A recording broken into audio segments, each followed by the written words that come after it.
The movie begins in America with a news anchor announcing severe weather conditions and warning of a possible hurricane and flood. The anchor states that the government has imposed a state of emergency and urges all residents of Louisiana not to leave their homes until the severe weather subsides due to the intense storms and zero visibility on the highway. Next, we see a young man and his girlfriend running through the storm until they find an abandoned house in front of them. The young man breaks the door, and they quickly enter the house to hide from the storm.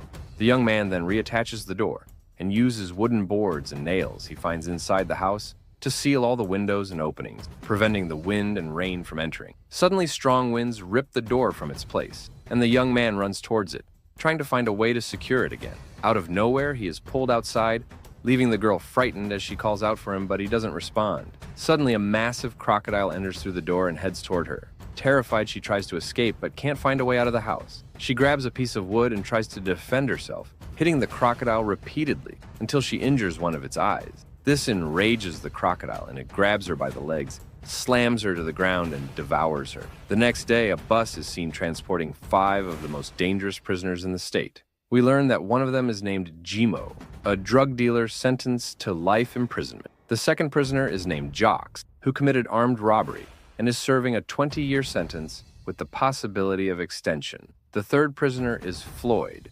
responsible for numerous murders. The fourth is a serial killer named Angelo. Finally, the fifth prisoner is Cody, who killed a police officer during a robbery. The prisoners express dissatisfaction with the way Officer Bill is driving the bus. As Bill struggles to see the road clearly due to the storm, Bill suggests to his colleague Stam that they should stop along the way, especially since there's a nearby village with a police station where they and the prisoners can wait out the storm. Stam takes out his phone and checks a weather app, discovering that the storm will be very severe at night, with a high likelihood of a major flood. Convinced by Bill's suggestion, he agrees to head to the police station. Meanwhile, we see the police chief, Joe, surprised to find the station's floor flooded due to a leaky roof. She talks to her deputy, who had been on the phone. After he finishes the call, he informs her that a bus transporting 5 prisoners has sent a distress signal, and the prisoners will stay at the station until the storm passes. Joe instructs him to notify her as soon as the bus arrives. At the same time, a car is parked on the road, occupied by a gang of 4. The gang leader is named Raffi, and his accomplice is Eve. They appear to be waiting for the bus to pass by so they can ambush it and free the prisoner. However, they are surprised when the bus changes its route. When the bus passes by, they follow it, revealing that they have brought water scooters to escape during the flood. Meanwhile, Officer Marcus goes to Joe's office, and she asks him to go down to the storage room to get sandbags to place in front of the station before it gets flooded by the rain.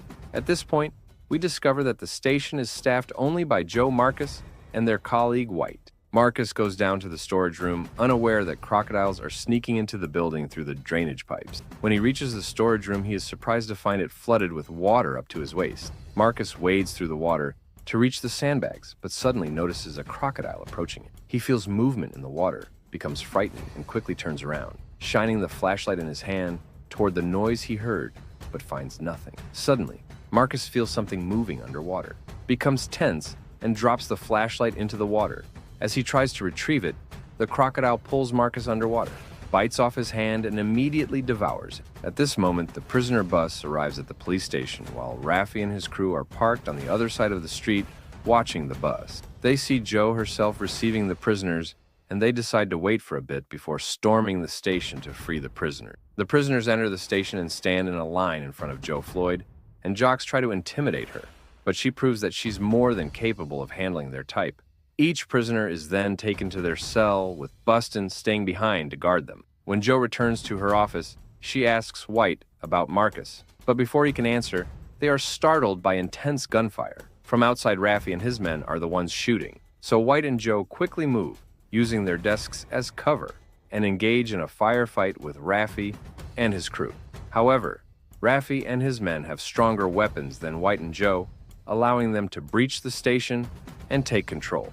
At this time, Bill, Stam, and all the prisoners hear the gunfire, and Bill decides to check out what's happening.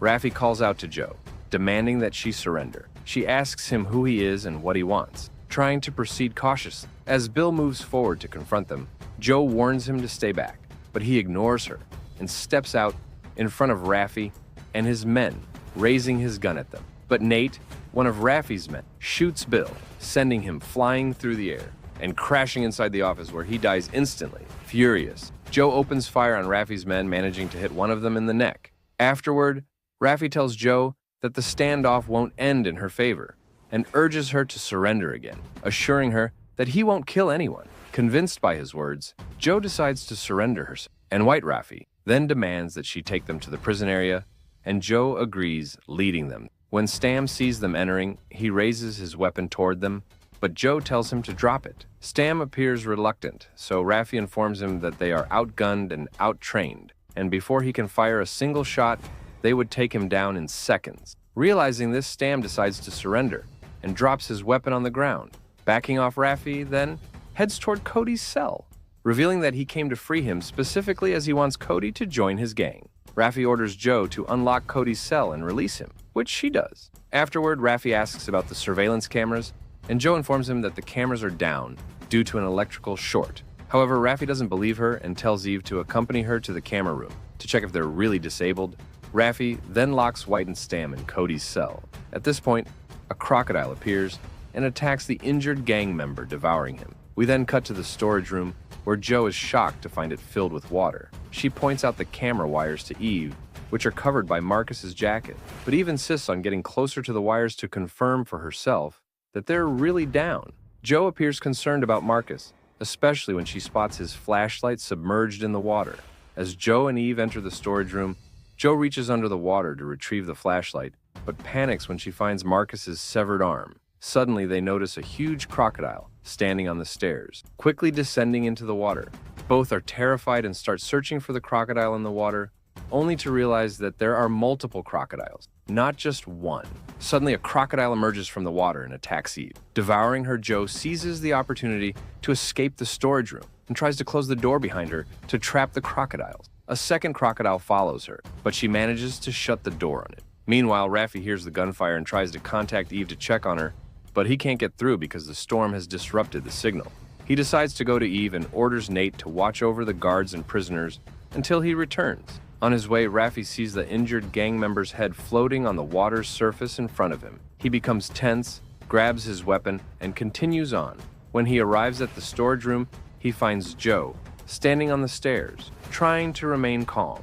She asks him about Eve and informs him that the crocodile ate her. Raffi smirks and motions for her to look beside her, causing Joe to panic when she sees the crocodile approaching her. She quickly runs with Raffi, and they head back to the prison area with the crocodiles pursuing them underwater. As soon as Nate opens the prison door for them, a crocodile grabs Raffi by the leg, causing him to scream and fall to the ground. Cody rushes over and grabs his hand, trying to save him from the crocodile, but fails, and the crocodile drags Raffi out of the prison. Cody then quickly shuts the door, and everyone in the prison is left horrified by what happened, stunned by the size and strength of the crocodile, which seems unnaturally powerful. At this moment, Joe tries to reach for a weapon underwater, but Nate stops her. Afterward, Nate decides to open the cells for the prisoners to attack and kill Joe. Indeed, Angelo comes out of his cell and attacks Joe, but she hits him with powerful blows and manages to subdue him in seconds. Floyd gets angry and tries to hit Joe, but she counters with a brutal strike that knocks him into the water. During this time, Cody grabs the rifle that was underwater and threatens Nate and the other prisoner, forcing Nate to release White and Stam from the cell. After that, everyone calms down and agrees to work together to find a way to escape the crocodiles, especially after Joe informs them that there are 4 crocodiles in the station and that they've already eaten Officer Marcus when he went into the storage room, as well as Eve and the injured gang member. It turns out that Jim has experience dealing with crocodiles, having worked as a crocodile hunter. Before Jim tells them that these crocodiles are extremely dangerous and scared, trying to escape the storm because they were washed away from their habitat by the flood, Joe and the others begin to plan their escape. Nate mentions that they have jet skis and could use them to get away from the station. Jocks gets excited and asks Nate to go get them, but Nate shocks him by revealing that they only have 2 jet skis. At this point, Jim steps in and points out that there are 4 crocodiles in the station, and escaping them won't be easy. Joe then suggests they climb to the upper floor to get away from the crocodiles and find a way to escape. Everyone agrees with Joe's plan. After that, Joe ties a rope made from the prisoners' bed sheets to the ventilation shaft in the prison ceiling. They begin to climb the rope one by one. as they climb the crocodiles, try to break through the prison door. Floyd is the last person to climb the rope, and suddenly the prison door opens and a crocodile enters. Floyd starts screaming and asks Jocks to help him, so Jocks extends his hand and grabs Floyd's hand. However, it becomes clear that Jocks dislikes Floyd and changes his mind, letting go of his hand. Floyd falls into the water and the crocodile attacks him. Grabbing his arm, Joe tries to save Floyd by shooting at the crocodile, but the bullets don't affect the crocodile's body. Suddenly, the second crocodile appears, attacks Floyd, and eats him. Afterward, one of the crocodiles tries to reach the ceiling opening, but White shoots it in the mouth and kills it. However, the second crocodile leaps up, grabs White, and drags him away, eating him. Everyone panics and quickly moves through the ventilation shaft until they all emerge on the upper floor. At this moment, Stam tells Joe that they're running low on ammunition. Joe decides to take Jocks and Cody and head to the top floor to search for weapons to defend themselves, leaving Stam, Nate, Angelo, and Jim behind.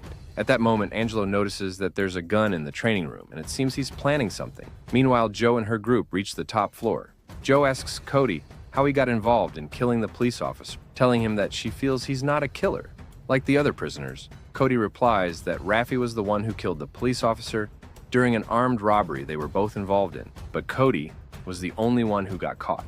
Joe realizes that Raffi is trying to break Cody out because he's the only one who knows where the stolen money is hidden.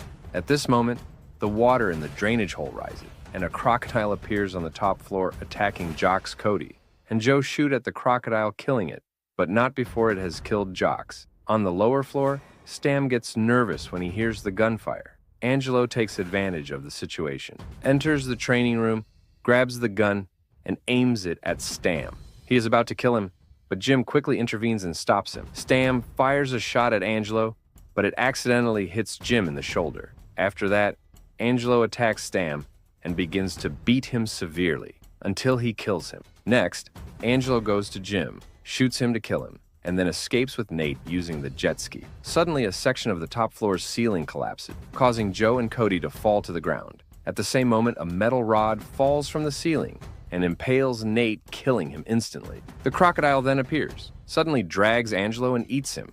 At this point, everyone is confused and doesn't know what to do.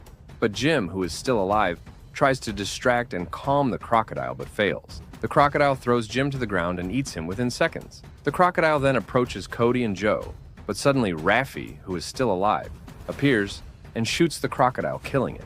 Cody and Joe are shocked that Raffi managed to escape the crocodile, and he tells them that luck was on his side and that he managed to hide and escape.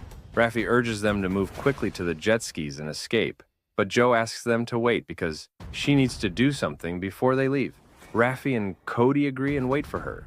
Joe takes Raffi's rifle and he tells her that it only has one bullet left. Joe goes to the training room using her knowledge that crocodiles will be attracted to the sound of gunfire. She waits until they get close to the gas pipes in front of the room. Meanwhile, Raffi asks Cody to leave Joe and escape, but Cody refuses and insists on waiting for Joe. Raffi gets angry and engages in a violent fight with him. At this time, the crocodiles approach the gas pipes and Joe comes out of the room and shoots at the pipes, causing a huge explosion that kills the crocodile. The fire from the explosion reaches Raffi and Cody, as Raffi tries to drown Cody in the water but ends up burning to death himself. The next day, the storm has passed. We see Cody and Joe in the sea riding the jet skis after escaping from the police station. Cody asks Joe if she will turn herself into the police, and she says she will report that 5 prisoners died due to the crocodile attack. Cody thanks her and then they each go their separate ways.